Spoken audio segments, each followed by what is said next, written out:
அருமையான முறையில் வீசப்பட்ட பந்து அது கால் காப்பில் பட்டு மீண்டும் பட்டு போது போடா மீண்டும் ஒரு ஓட்டம்.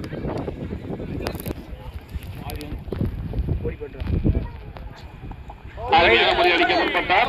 நேரா விளையாடுங்கடா.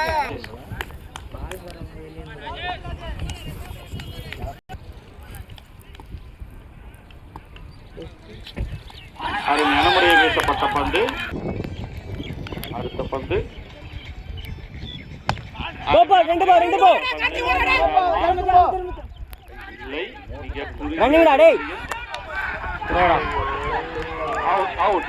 அங்க ஒரு மிக சிறந்த முறையில் த்ரோ செய்து விக்கெட் விக்கெட் என்ற முறையில் தனது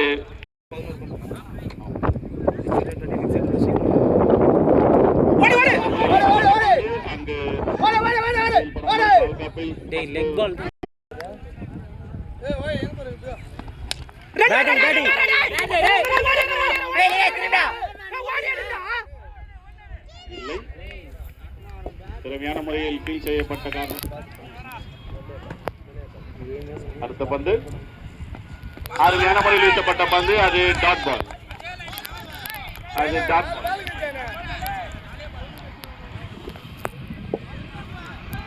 4க்கு 10 ஓட்டங்கள் தேவை கேட்டுக்கொள்கிறோம். அடுத்த பந்து அருமையான முறையில் வீசப்பட்ட பந்து. ஆனால் அது பால பாத்தீங்களா? கண்ணு மூடி சுத்தினீங்க டேய். 6 பேர் இருக்காங்களா? அருமையான முறையில் வீசப்பட்ட பந்து ரன் கொடுக்க முடியும்.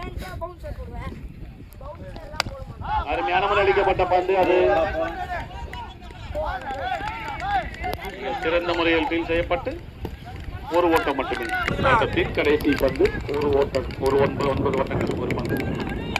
அருமையான முறையில் மட்டையில் சரியாக பெறவில்லை. இருப்பினும் 8 ஓட்டங்கள் வித்தியாசத்தில்